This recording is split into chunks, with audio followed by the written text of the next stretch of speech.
Hi everyone, this is Whit Griffin with Build-A-Thing. Today I'm going to show you how easy it is to process milkweed seeds. Now, I collected these along a creek near my house in Denver, Colorado.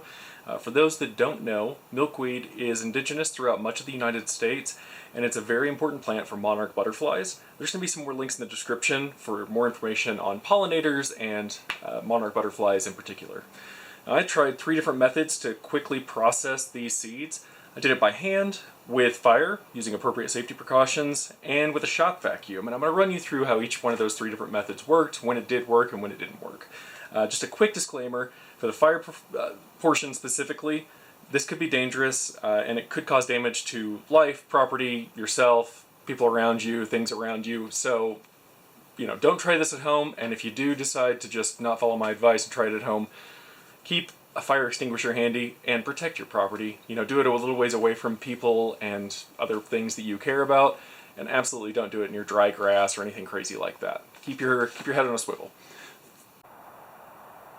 Alright, we're back in the garage. Here is our bag of milkweed seeds, and you can see that there's a couple of different kinds basically. We've got this that's all dried out and the fluff is already fluffed, and then we've got a few of these that are a little bit more green, that the seeds are still really packed in there and the silk has not fluffed out at all. So we're going to see how that changes things a little bit. Alright, the first way I'm going to show you is how to do this by hand, and I'm going to use one of these greener ones actually, because I've found that to be a little bit easier with them anyways. I am wearing gloves, but that's just to keep the milk off of my hands. It gets really sticky, and all of this fluff really sticks to it if you don't. But I didn't find anything dangerous about it last year or this year. So I'm going to open this green one right up, and you can already tell that it's not dried out at all, and all of that silk is still together. It's not dried out, it's not fluffy, it's not floating all over the place, and you can see all the seeds stacked right up against each other along that side. So what I'm going to do is open this thing up and grasp towards the bottom, and alright, there we go. We've got it out of the husk. The husk can go in the trash. And there's all the seeds. It actually kind of looks like a pine cone. It's kind of cool. So they come off pretty easily, just with a little twist and a little bit of pressure. That's all that it takes. And they're falling right into the box. So there are probably between 50 and 100 of these things in each one of the pods, each of the good sized pods, and they separate pretty easily. And they're shaped kind of like a little tick, and they're just barely hanging on to that silk. I think the silk detaches after just a little while. Once they've landed, the silk kind of just floats on along. So, got those pretty well all separated. Okay, that went pretty quick, pretty easily, by hand, super doable. Let me walk you through my setup first.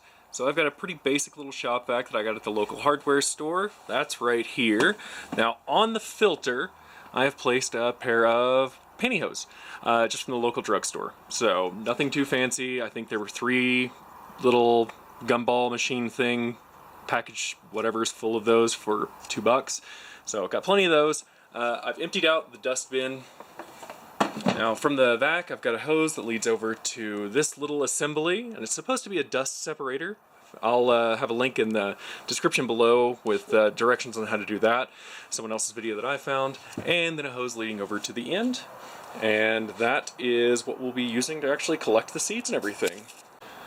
So the idea with the vacuum cleaner is that hopefully the seed will separate from the fluff when it's going through the tube and all that stuff, and the seed will actually, it's heavy enough that it should get caught in the dust collector, and the fluff should be light enough that it goes ahead and goes on into the vacuum. So I put the pantyhose around the filter so that it doesn't just clog up the filter, and there's still a little bit of space around that. But that should hopefully be what happens. This will work, I think, best with the fluffier stuff, the dried out husks more, which I have quite a bit of in this bag, as you can see. So let's try it out. Let's see how it works.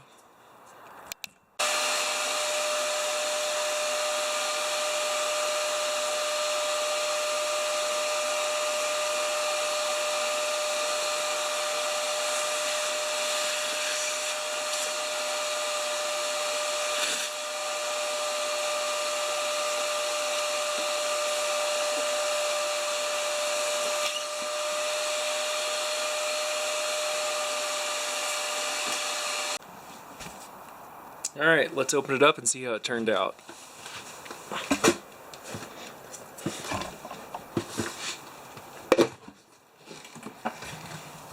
Nope. All the fluff stayed right in there. Some of the seeds did separate out a little bit, but all that fluff, nothing came back out. And I'm not sure actually where the seeds are at. There are some in here. You can see a handful, but it doesn't look like there are as many as there should be. So let's take a look inside of this guy.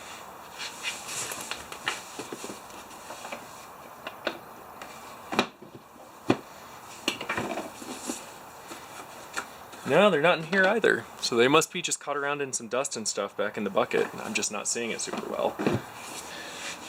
Alright, so I've pulled the fluff out of there, and I think I am seeing that there are more seeds kind of packed around in the dust and stuff like that than I had originally thought. So it looks like all the seeds are still in there, but it was still with all that fluff. The fluff did not separate out, so this one does not quite work as well as we had hoped. I'm sure there's a way you could put a stocking over the end of the vacuum hose and just kind of catch the individual little seeds themselves to do this, but it seems like the shop vac just may not be the best tool for this job. Alright, so the last method that I wanted to try just to see how it would work out is fire. So, we're going to take, especially some of the drier ones, we're going to separate the fluff out, get all of that, the insides, just let it fall into a bucket just like that. And we've got plenty of this dry stuff that's just packed around inside of this bag. So I'm just going to separate that out, put it all into the bucket. Actually, right there is a great example of what happens if you collect these too early. This one, the seeds are so tiny and underdeveloped, I don't imagine it'll actually grow into anything. And it was actually already separated on its own, so I am going to throw that one away. Let's take a look. More fluff. Alright, so we've moved outside for obvious reasons. I have changed over to leather gloves because, again, obvious reasons. We've got a fire extinguisher ready to go, and we are gonna try this out. So the idea is that as these seeds dry out, that fluff expands out, gets a lot of surface area, and it's able to kind of float on the air a little bit. Even whenever you see them falling, you can kind of see them floating. You've probably seen these just throughout your life on occasion. With that increased surface area, though, it should be more flammable also. So we're just going to take a couple of matches and see if we can get it to light and see how well that really burns off the fluff but leaves the seeds intact.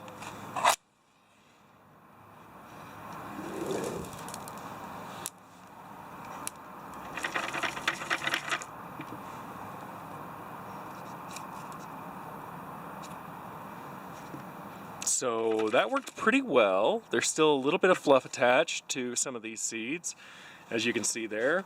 Let's see if we can do it one more time with the match and see if we can kind of get that to sort of filter off, to burn off for us. Let's get it all kind of gathered into one corner. One more time. There it goes.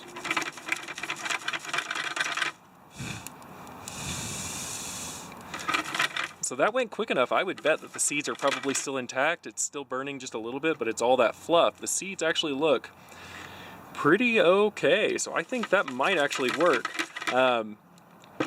You know, and we found out that the vacuum does not work. So for these drier seeds, I think, taking proper safety precautions, fire might be a viable way to separate these out. All right, so here's what we ended up with out of the fire. For the one, 2 burnt matches, a little extra husk, and a few seeds that are still connected to the fluff at the end, to that silk. But for the most part, the seeds really did fare pretty well and the fluff burned right off. So, you know, again, I think that might be a pretty viable option for some folks in small quantities, whenever it's just not the easiest to separate that fluff off of some of these other ones. So there we go. There's that one. And back over to try it with one of these green ones. Alright, we're back. Here's the green one. I'm just going to separate it out so you can see that it's still intact the same way that the others were previously that we separated by hand. One thing, since that silk is still, 1, it's not dried out, 2, it's not separated out, I don't really see a way that this is going to work super well unless we were to give it a day or so to dry out. So I'll just kind of by hand kind of separate this a little bit, put it into the thing, you know, I don't want to do a whole lot of work for this. Get my gloves back on.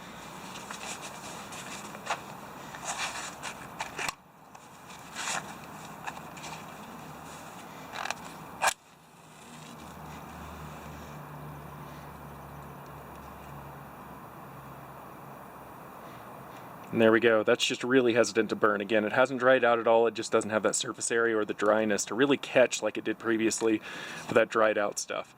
So this one's still fine. I can separate that by hand pretty easily. It won't be a problem at all. But fire method only works for those dried out husks and dried out seeds already that have the silk all poofed out. Thanks for watching. I hope you enjoyed it. We've learned a little bit more about how to separate the silk from the seeds.